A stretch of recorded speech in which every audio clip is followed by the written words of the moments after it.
Yeah, myself is Ravi Kumar. I am a software engineer. And my first request to my fellow Indians is don't always relate September 11 with the terrorism, because so many things have happened in India. More than 20,000 people have been killed in Kashmir. 2,000 Muslim brothers have been killed in Gujarat. So we have so many instances to link with terrorism in India itself. Like we can link December 13th to terrorism, and the day in which Akshardham temple people have entered, that we can link it with the terrorism.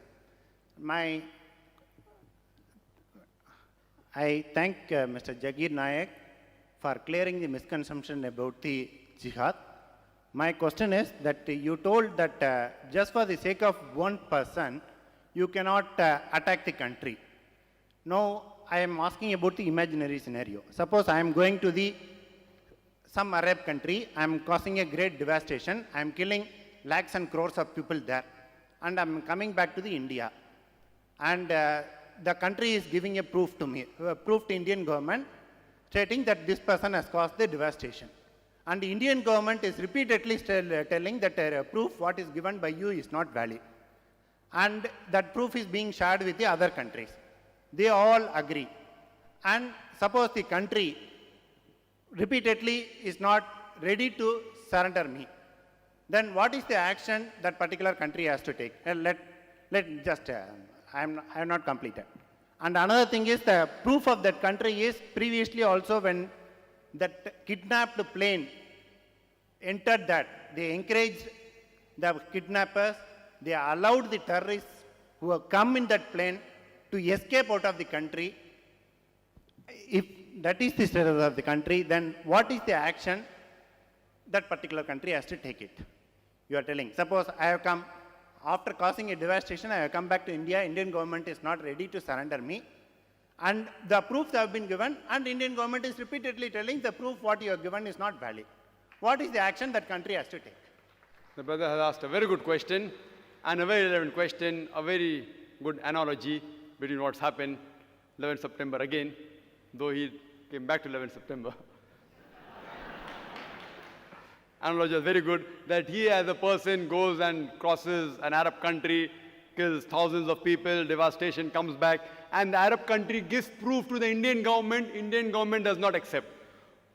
Mullah Omar again, he's not my friend. He told USA, give me proof. And the USA government could not give proof. They shared it with Tony Blair. They shared with Musharraf. Musharraf is saying that I have got enough proof. I have seen the proof. When you're asking the Afghanistan government to give the culprit, the Afghanistan government is telling me at least give us proof, and they could not give proof to Afghanistan government, and they're sharing it with Tony Blair. It is illogical. That means there's something fishy in the proof. Till today, Osama bin Laden is prime suspect. It's only hypothesis. The proof should be solid proof. And if they had given solid proof that Osama bin Laden had done it, Afghanistan had to hand over Osama bin Laden. Which they didn't do. If you do something to the Arab country, an Arab country gives proof, and if Indian government objects, then you can go to the International Court of Law. Where is the International Court of Law taking place in case of Osama bin Laden? Where is it? Where is it? There are international guidelines.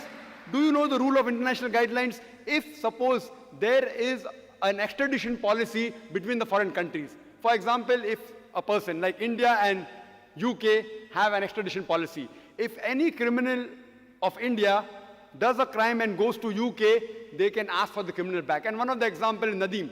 You know Nadeem, the music director. The Indian government said that he was involved in Gulshan's murder. So when they gave the proof in UK government, in the UK Court of Law, the UK Court of Law said your proof is nonsense.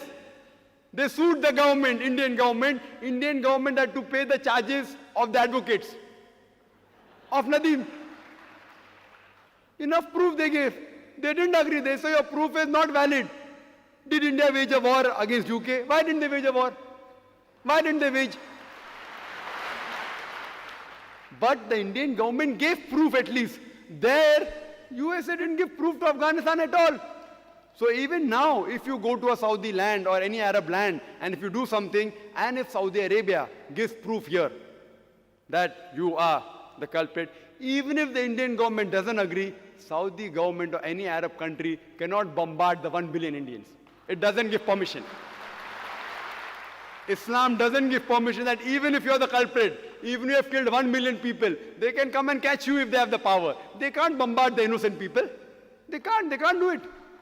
It's not allowed in Islam.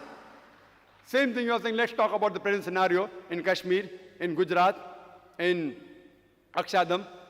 I say that whatever may be the background, why those two terrorists entered, in Islam, you cannot destroy the monasteries. You cannot kill the religious people. If anyone goes in a monastery, in a place of worship, in a temple, and killing innocent people, it is against the Quran. It is against the Quran. We have to condemn it. Just because those two people, whatever the reason was, and they got a letter that they believe they came from Tahreek-e-Qisas. Qisas is an Arabic word, which means you can take revenge. And it said the cause was because maybe their family was killed. Even if their family was killed, they have no right to kill 44 people. The cause was maybe somebody else, but the action was wrong. Just because somebody killed, if they knew who the person had killed their family members, if they have gone and taken revenge with that person, it was separate. How can they kill other 44 people who are innocent? So in Islam also, even if you know who the main culprit is, as I said in my talk in Surah Ma'idah chapter 5 verse 32, if anyone kills any other human being, unless it be for murder or for creating mischief in the land, it is as though he has killed the whole of humanity. Only if you know who the person is, if he has done mischief and done murder, that is the only way that you can kill him. For no other reason can you kill anyone else. Islam condemns that as though you have killed the whole of humanity. Hope that answers the question.